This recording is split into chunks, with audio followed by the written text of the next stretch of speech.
Hey, what's up guys, I'm Choy, and welcome to episode 6 of TNT cannons.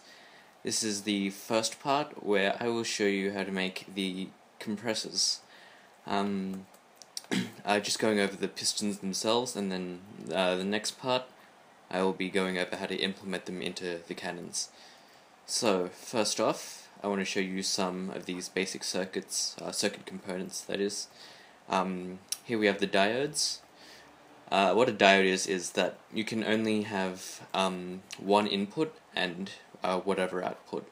So if I get out my lever, then I can input here and it will output in those two directions. Basically this glowstone block is the output, but when I put it in from the glowstone, it won't transmit power down. That is a property of glowstone, and that's why things like this don't screw up. So if I would, so it can transmit power up, but not down, as you can see there. We are mostly going to be using these two, or they're essentially the same thing, but this has one more output. This is quite necessary. So to build these, you take your glowstone and whatever building block. I'll use stone there and there, like that. Simple. So anything going onto the glowstone is your input, and anything that's going off of these blocks, this one here and this one here, these are your outputs, or your only functional outputs. This is the same thing. This is one less block, and also another important property to note is that you can transmit power down, like as shown here. So this will power that repeater. So this is the other circuit component, known as a monostable circuit or a pulse limiter.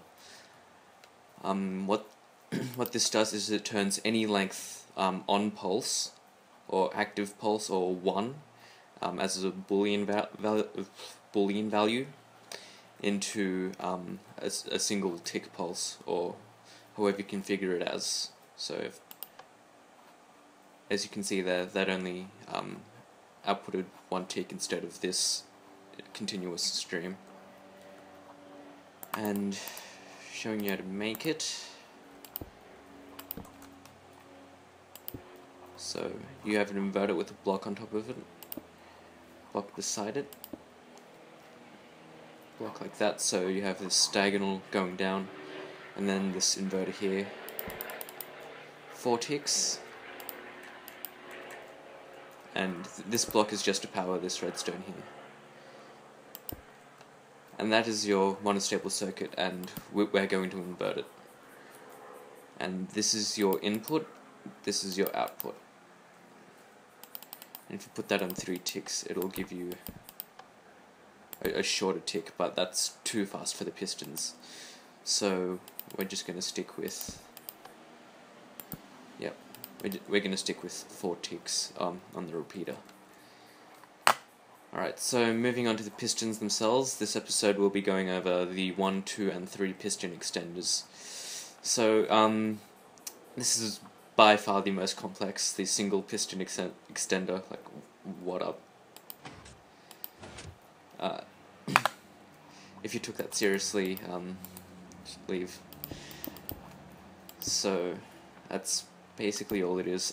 These aren't necessary, but they will become necessary once we're implementing them into the TNT cannons. And that's your input. And this can be from anything. This can be from a torch or whatever. Alright, so to multiple piston extenders, we're going to lay down 5. I'm going to call these the bed. And then 2 sticky pistons, and this is your end block. The end block isn't completely necessary.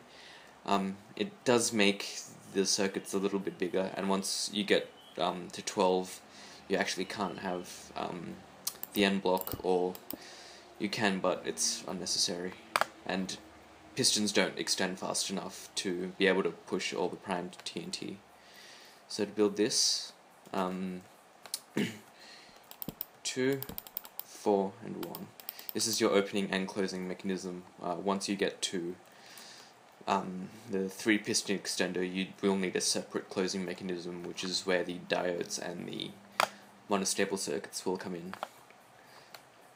And just to stick with convention for the rest of the piston extenders, we'll have our input as a block going directly into this first repeater here. And right now this torch isn't necessary, but it will become necessary in order to wire the monostable circuit. So that becomes your input. And if you don't already know how these work, is when you extend them, this repeater will power this block, pushing this piston out, and then this will power this block, pushing the block out. And then when you retract it, I'll show you manually.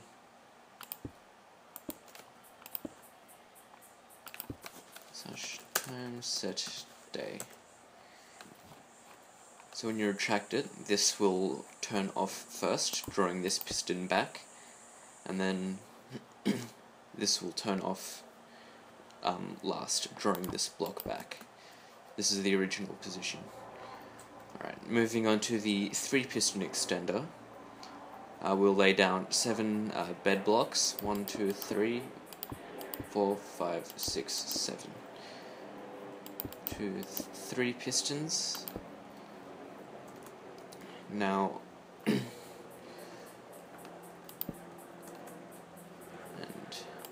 like that. This is our opening mechanism, and you want to have basically that, so it's going directly into the bed blocks, and a 2-tick delay. Sorry, a 2-tick delay between each of these opening mechanisms. Just that's because how fast the pistons open. Going back to the original position. Now we want to invert this into a monostable circuit, just like that.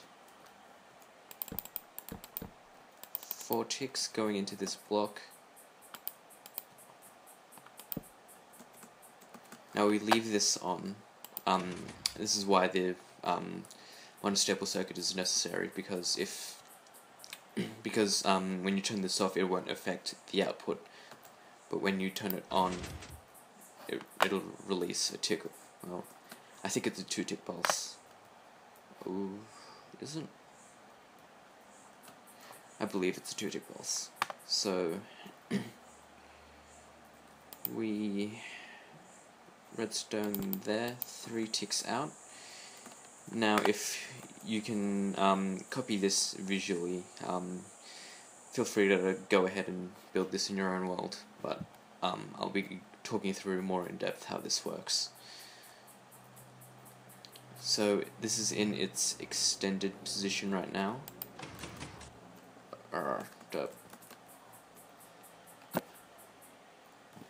Now remember, what we want to do is we want to extend and retract this first, and we want to extend and retract this one second.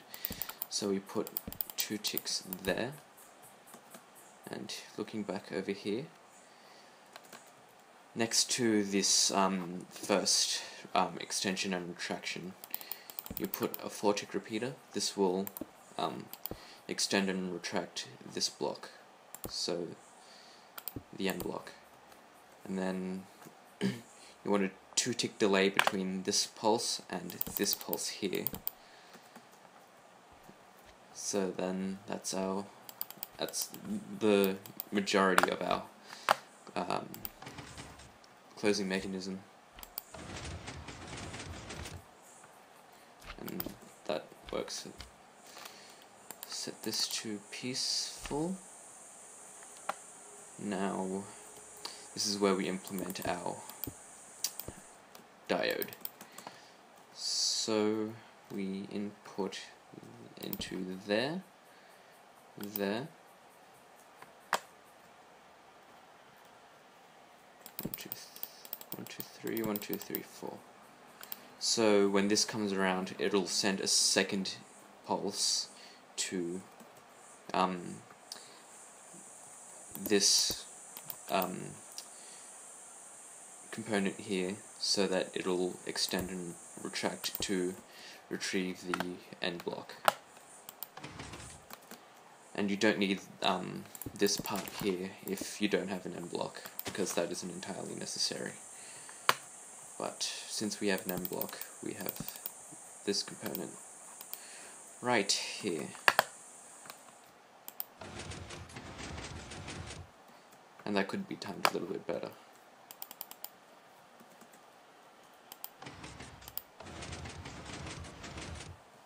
Perfect. So those are our basic circuit components. Our diodes, our monostable circuit, our 1, 2, and 3 piston extenders. The next part of this episode, I'll be going over the 4, 5, and 6 piston extenders, and I'll try to begin introducing you to pulse duplifiers, triplifiers, and quadruplifiers, which just multiply pulses. So thanks for watching, guys. If you enjoyed, don't forget to comment, rate, and subscribe. DFTBA.